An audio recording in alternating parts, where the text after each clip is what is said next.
Hey everybody, my name is Ryan, and today in this video I'll be doing a comparison of the Xbox One and the PS4. Now, I want to let you guys know that I do have both an Xbox 360 and a PS3. I am a little more biased with the Xbox 360 simply because I play it more and I do a lot of my videos on the Xbox. Now keep in mind guys that the Xbox 360 and the Xbox One are two completely different consoles and they're way different guys. They're nothing similar about them. And that's the same thing with the PS3 and the PS4. So I'm going to try to keep this non-biased and as even as possible. I'm simply going to give you guys the facts and I'm going to give my opinion on which console I think is better. So please guys don't hate on me for having my opinion. If you guys think it's wrong, simply leave me a comment and tell me why you guys think it's wrong or why the other console's better. And please don't start a console war guys. Both consoles are good in their own right. So please don't be hating on each other and please don't be fighting in the comments because I really hate reading that. But anyway guys, let's get past that and let's go on to the video. Alright everybody, so the first console I'll be talking about today is the PS4. Now the first things first is RAM, and RAM is very essential for running programs and running programs efficiently. Now 8 gigabytes of RAM is what comes standard in the PS4, and I believe that this is way more than enough because you guys can run really high quality settings off the PS4 with 8 gigs of RAM, and you guys should not expect it to lag or crash or anything like that. The game should run very smoothly on 8 gigs of RAM, and I think it's a very cool addition to the next gen console. The new PS4 also comes with a 500 gigabyte hard drive. Now I'm not for sure, but I don't think the PS3 ever had a 500 gig hard drive. I think they had 320 gigs, but I don't believe that they ever did 500.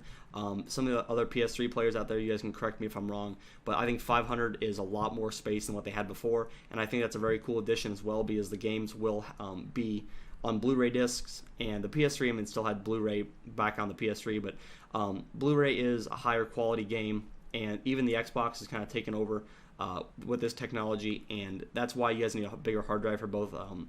But I'm going to talk about the Xbox later. But I think it's very cool how they are. How they're adding this much space for the new console. The next thing I'll be talking about is the mandatory game installs once you buy a new game. I think it's very crappy what Xbox is doing, but I'll talk about that like I said later guys.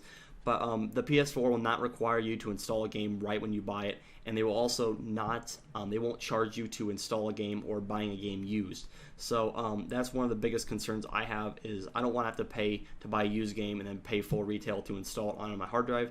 And PlayStation has really listened to the community and all their fans, and they are listening to them, and I really like that how they're treating all the people that have that are supporting them, and by not charging them to they're not really limiting the use of selling games and letting your friends play them and stuff, and I really think that's a cool thing that they're doing. The bad thing about the PS4 is there's no backwards compatibility at all. I'm pretty sure you guys can play PS3 games because they're basically the same console. Yes, the PS4 is better, but they are Blu-ray disc for both of them, so I'm believing you can play PS3 games, but I don't think PS2 or the original PlayStation games. That's what they mean by no backwards compatibility. I think that's very sad because I still play Call of Duty Finest Hour that my cousin owns, and that was on the PS2, and that was the first Call of Duty game I ever played, actually the first video game I ever played, and I would like to play that some more. I will play it on my PS3 of course, but you can't expect to play PS2 games on your PS4. Another cool thing about the PS4 is that it will not require you to have an internet connection to play games. That's one of the biggest concerns I've read from a lot of websites and a lot of forums. People don't want to be required to sign into their account every so often to have the console work, and they don't want to always be connected to the internet for the console to turn on. And the PS4 will not limit you to having an internet connection, so if you guys want to play, take your console to a friend's house or go on vacation with it or something. I don't know. I'm just throwing suggestions out there, but if you guys don't have an internet connection for some reason, and you guys can still play offline games, and the console will still work fine. And finally guys, the PS4 will now have party chat or cross-game chat. I thought that was the biggest limitation for the PS3, and that's why I really didn't want to play it. I did play it some, but talking online and not talking in an actual party really, was just really annoying because I don't want to talk to randoms all the time, and I want to talk to the people that I've added on my friends list. And I think now that since they're adding a party chat or a cross-game chat as they want to call it, I think that's very helpful, and especially if you guys are playing as a team on the same game, then it's even better. But I just think it's really cool how you guys now have the option to have party chat. So that's really cool. I really think the PS4 they've really listened and they've really stepped up their game, and I really think that they have a successful console coming. And finally, guys, the price of this new console is $400. Technically $399, but that will round up to $400, of course.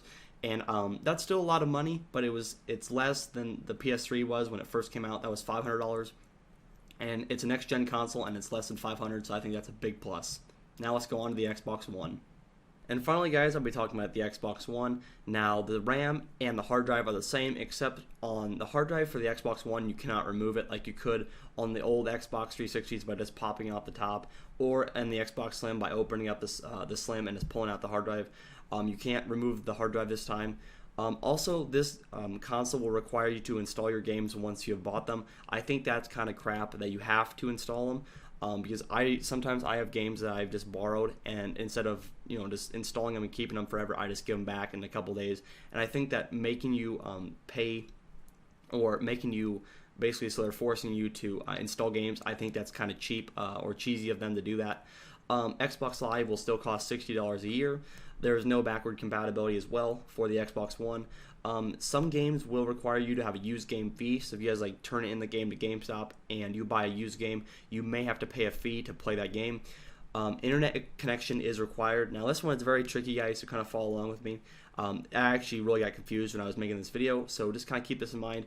I'm reading an article on IGN, and it says the Xbox One does not always need an internet connection, but it does need a persistent one. So what that's saying is you guys will need to connect to the internet once a day, sign in, and basically check for updates and stuff and show Microsoft that you're online, and then you can play offline for up to 24 hours before having to repeat the process. So basically you'll need to sign in at least once through the internet, and then you guys can play offline for one day and then do it all over again. I also think that's a lot of crap that you have to do that. That just seems like a lot of work just for playing offline, and this might drive people away from playing offline or playing split screen offline with like their family or something.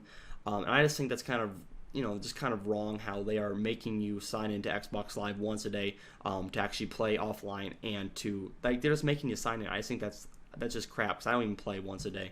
I probably play once every 2 or 3 days. So I think that's wrong. You must check in or every 24 hours, like I said, and the Kinect must be on in order to use the console. That really bothers me with the privacy and stuff, because you never know what the Kinect can see. So I guess if I bought the Xbox One, I would turn the Kinect towards my wall, and I would just, I don't know, I'd probably unplug it from my wall every time the Xbox was off, because I really think that's crap. Because the Xbox Kinect is always on, and it is always recording what you say, so that it can, like if you guys say Xbox on, it would turn on. But with that, I mean, you guys can never know if you guys swear it at your room or something. The Kinect could pick that up, and somehow it could be saved in a database. I'm not really sure about that, but hopefully Microsoft will clear up any confusion with privacy in the near future. And finally, guys, the price is $499, but you're basically getting what you pay for. You're getting the console and the Kinect, but the Kinect is mandatory. You guys have to have that, or the console won't turn on. So I think they're kind of screwing you over there, right there, by making you pay for the Kinect and charging you an extra $100. But anyway, guys, that's about all for this video. This is my review of both consoles, and I personally think the PS4 beat the Xbox One in this. So please don't hate on me for saying that, but I really think Sony brought their A game and really listened to the community, and Xbox just kind of blew it off, and they're just trying to make more money. Also, guys, one of the CEOs of Xbox or Microsoft said, if you guys don't have an internet connection, there's a console for you. It's called the Xbox 360. Keep that in mind, guys. They don't care if you guys buy the Xbox One. They simply want you guys to buy their product, and I think that's crap. So anyway, guys, you guys do enjoy the video, make sure to click the like button, leave me comments. Anyway, guys, my name is Ryan. Thank you guys for watching. Thank you guys for listening, and please leave me your comments in the comment section below. But my name is Ryan, and until next time, I'm out. Peace.